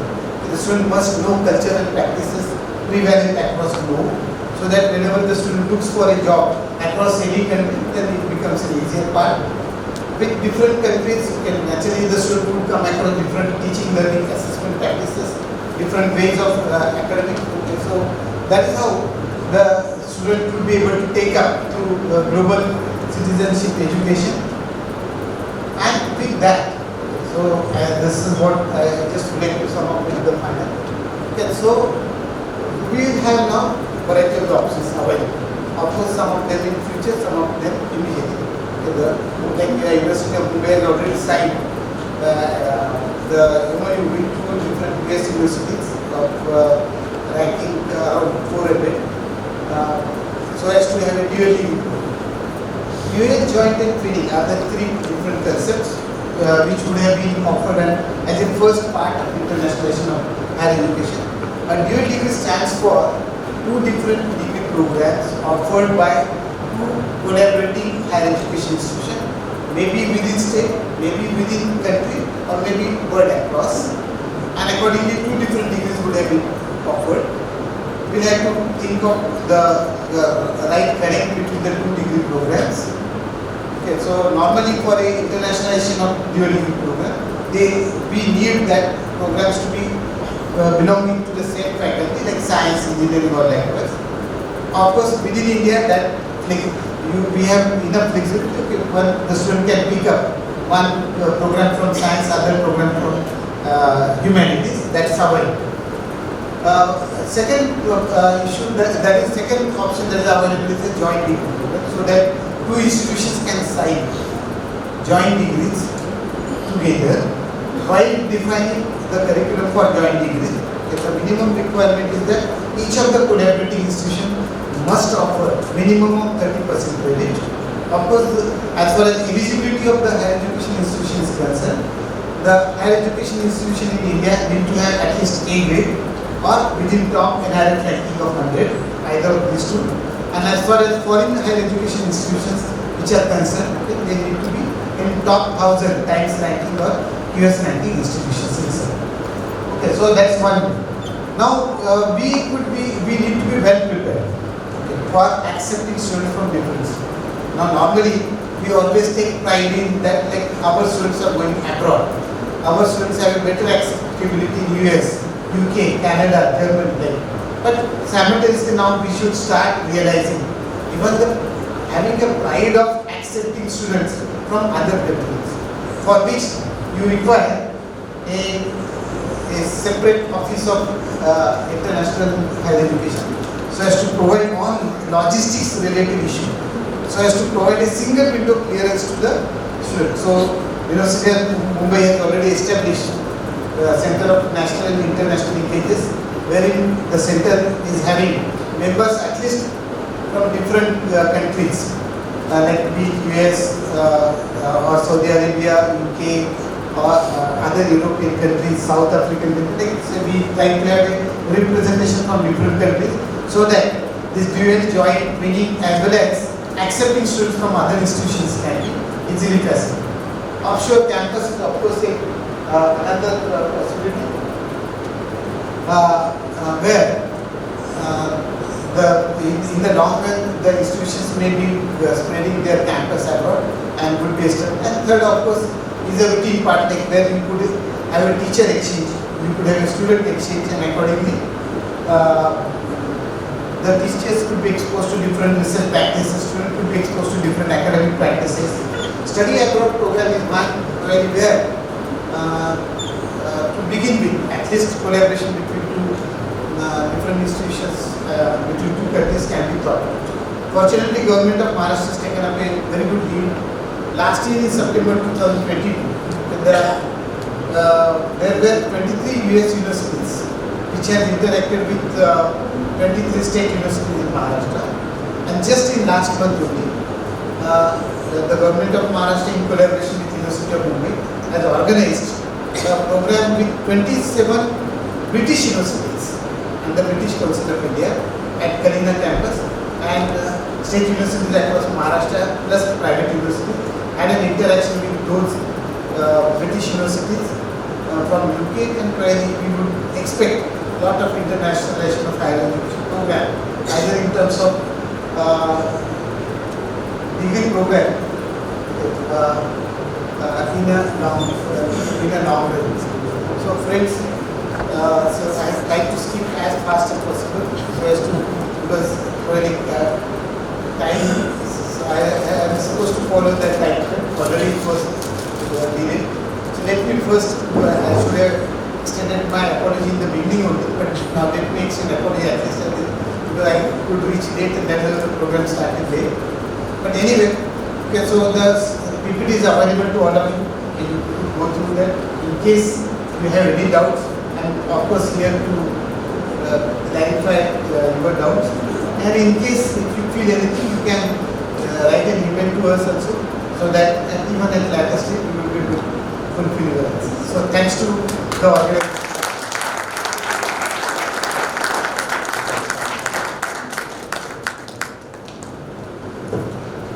Sir, we can say one thing, that is, you came, you saw, you spoke, and you conquered. I felt like when we read a book, when it is launched into the market, we get a bird's eye view. But when an author himself comes and tell us about the book, line by line, page by page, we have a worm's eye view. So thank you very much for giving the worm's eye view to the NEP 2020. I think all the doubts are clear almost, and the panel will have a good time because I think less amount of questions will be raised as everything sir has already covered. Thank you so much sir for giving us a deep insight of NEP 2020.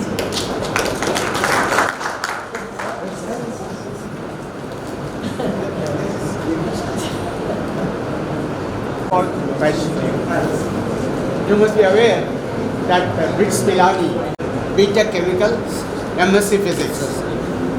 Then beyond that, somebody takes cryogenics as a subject which has got the combination of both. Then finally he does a doctorate in superconductivity, which is physics and chemistry. So in what way is going to be different in the new scheme of things to come? So, of course, the rest of the institutions in implementing that. So, what is being offered by Brits Milani? Or very similar things are available or would have been seen even various universities across. Say, for example, a student from ICT completes chemical engineering, then goes to US and takes up biological sciences, and in the final PhD ends up with mechanical engineering. So, all these variety of the curricular options are supposed to be availed by the student. So what is required, either whether Brits Milani or anything, or anything else across the world, like what is required is to have a placement. That's the main motive.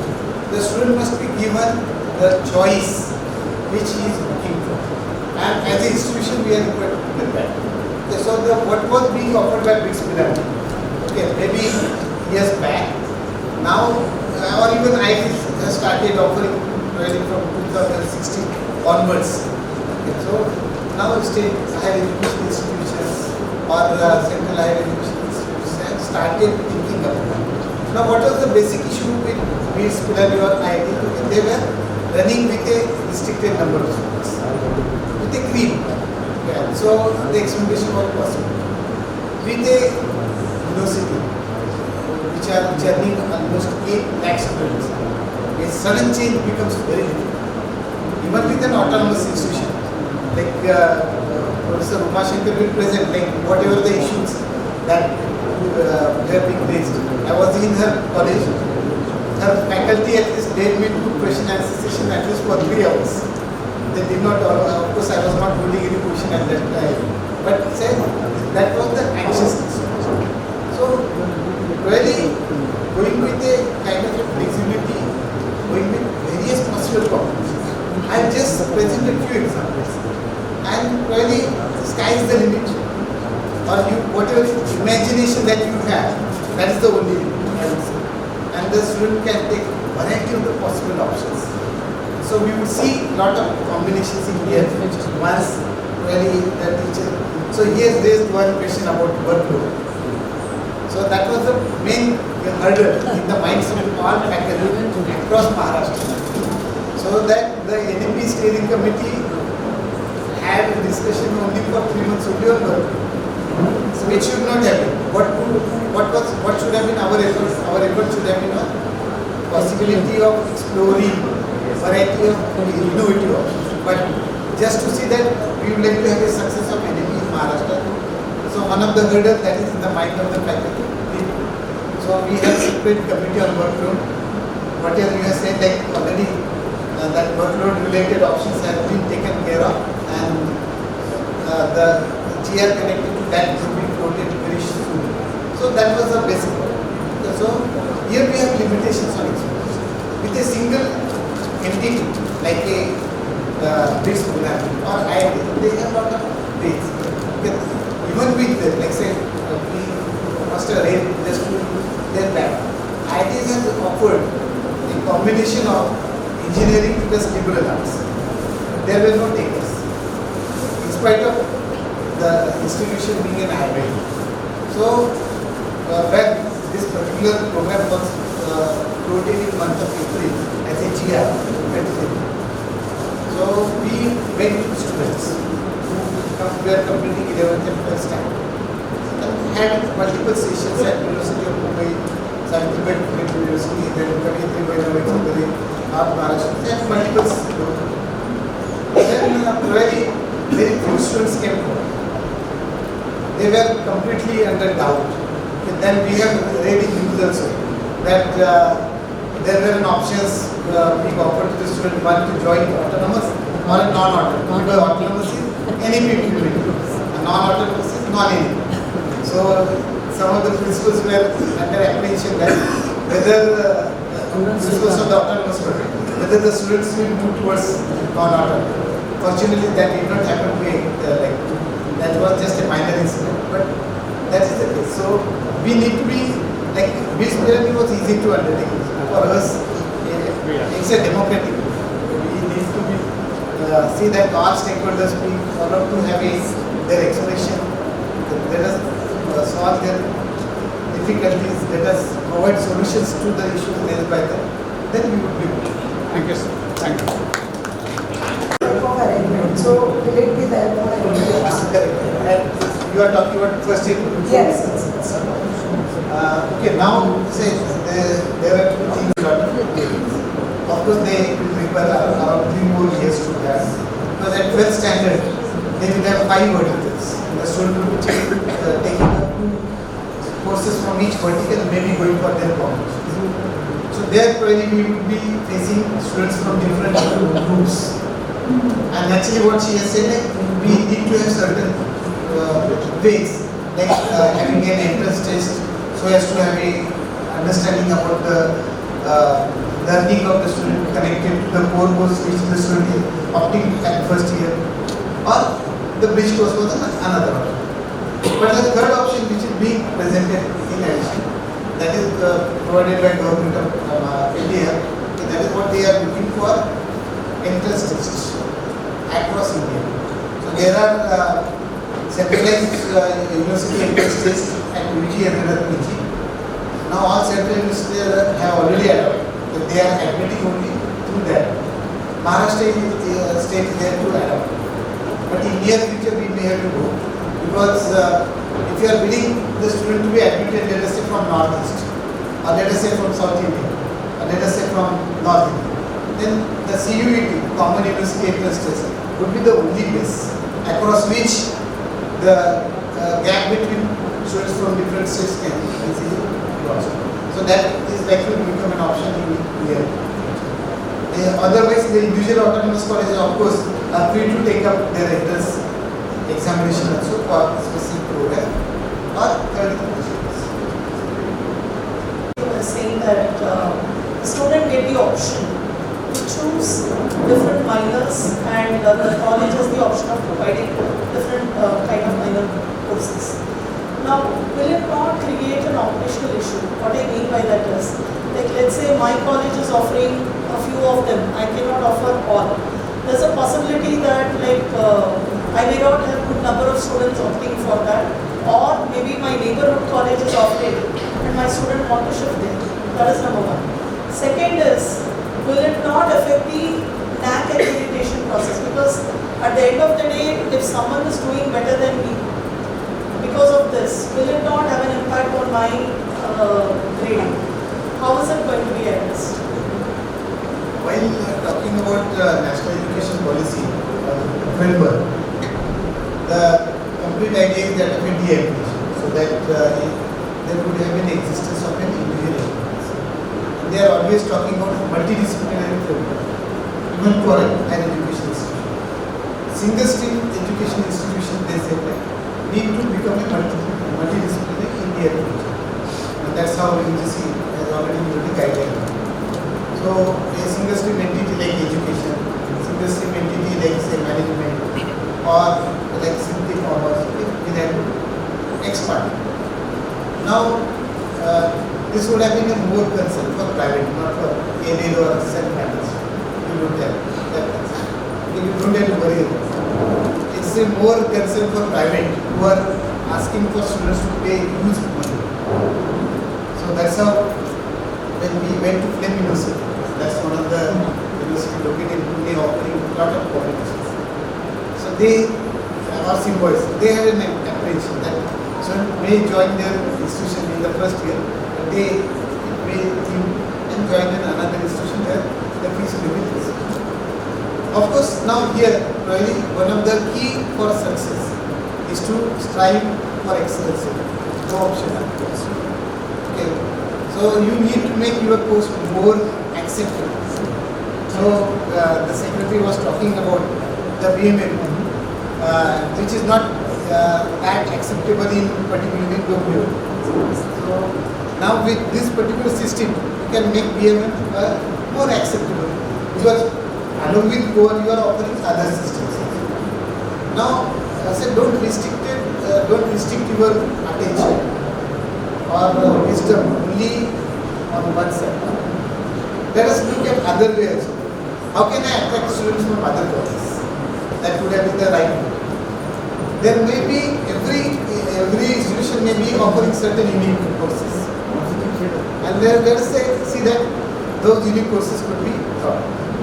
So, meaning thereby, it is dependent on both as a teacher as well as institution. So where even not for just a different combination of courses, but let us say like if you are talking about English as a course offered in one institution and another, and if second institution has a better teacher for English, the student will go. So we like to look for anyway. If you really look for the underlying statement under anything, which is of course a long way to become true. They said right now we have around 43,000 colleges across India. But out of 43,000 colleges, 65% of the colleges are running with an enrollment less than 5. which is not good, which is not like a optimally economically viable option, we like to keep it. So they said that we have a objective of reducing 45,000 institutions to 50,000. Now, as I repeated initially, collaboration is the only method. So if you don't have something, let us complement it by collaborating with somebody else. So that if you have very good commerce, let us join with the humanity college, which has a very good humanity. So that your commerce student will go out for certain humanity courses from that college, and humanity student from that college can out commerce student. So we like to think like outer, we like to have an outer box.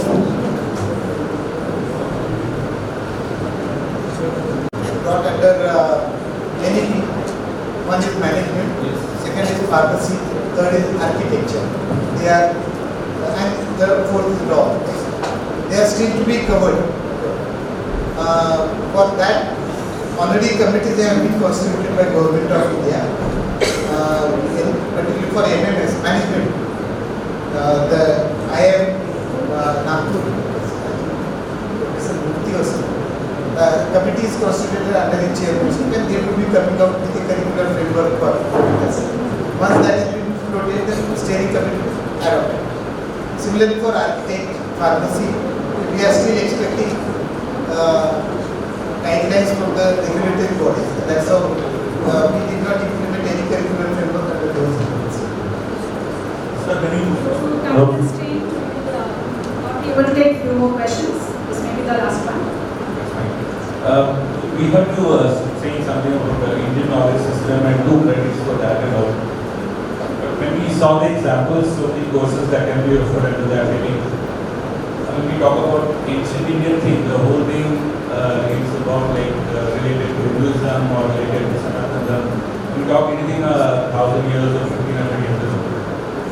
Don't you think it will be slightly skeptical for the colleges which are like say Anjuman Islam or something? They might see this differently and they might not offer this course at all to those students. So don't you think that there is a point? So that is what I said, but like if you remember, it should not be taken from that angle. It has to be anything that is scientific has to be taken. IKS is under two different parts. One is under religious practices, which is different. Say for example, Vedas, that is how naturally we become a part of it. Those who are offering technical stuff, they may do. But generic course, generic IKS course doesn't talk about any religious scriptures. What it talks about, like a philosophy area, Charaka or Susruta Sanhita, shipbuilding systems that are developed, metallurgical systems that are astronomy. So, IKS, if you look at the UGC curriculum feature, doesn't cover any religious part.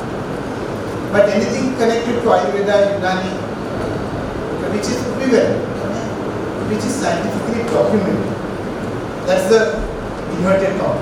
Anything that is available is a scientific feature.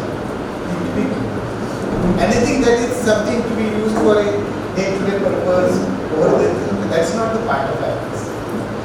That is the reason why I have given you two examples. We had an ancient wisdom, like neem works as a very good insecticide. We had a wisdom that turmeric is used as a healing agent. So there are many connected to wisdom, but since we did not have a documentation, that's the reason why it has. If you get some time, like let us look at the fight given by Marshall. Although it was known to even a grandmother who might not have gone to the school that turmeric is a good healing, said that US patent bodies asked for, where is the documentation? That somewhere he located the Times of India article, something 1930 or like that is how. So IKS is never just something that is 1,000 years old. IKS could be something in 1930s. IKS could be something that is prevalent right now. We could have done something that 2 years back. One of the lady was given a person, Bizamata. So that was an ancient wisdom. Okay. So that is how one need to have a scientific support. ITS need to be taught only from scientific. So you just say the clear one line. It says anything that is a right documentation, anything that is proven, need to be. So there is nothing like a religious part. One small question, the last question. In the perception of the students' mind, every university has a different value. Like Mumbai University, we place it a very high level. In your example, you said 1 year the student will study in Savitribai, the next year he might come here. That's the choice of the student. That's the choice of the student, that's right. But when we go for a job, he'll be saying that I have studied in 3 universities in 3 years. So what that degree will be of any value? I mean, if I study 3 years continuously in one Because the university, concept has to be removed. That's I'm having very good reputation because I'm the student of the University of Mumbai, or I may not be. no, that is industry's purpose.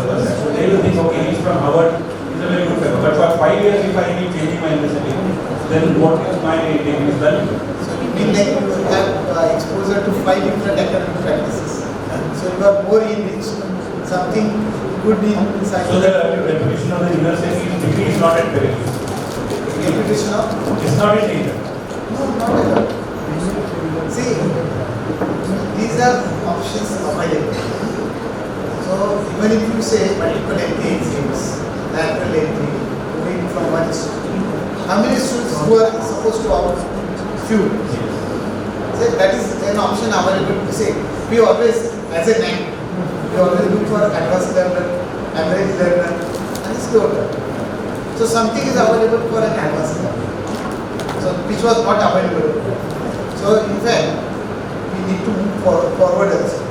Okay, it means like even if the student is taking up credits from different institutions, and if the student would like to complete number of credits which are connected to 4 years within 3 years, that is also possible, and that is how we like to look for on-demand exam in future. So let us see like that options is to be exercised question. The average learner may not change at all even college also. If someone has taken up an S.I.A program, okay, he may would like to continue with that. It's an option available for those who like to that. Those who don't want to maintain. We already say that this So is if you are not going good, then you are like implemented for the non-autonomous colleges from 2024. So what are the key problems for the autonomous college? Are you convinced that it is workable and from 2024 it can be Kumashekar Management present. Okay. So you present there are Thank you so much, sir. Queries can be Thank you. resolved there. Thank you, sir. Thank you, sir, for clearing the doubts of the audience as well. So again, a round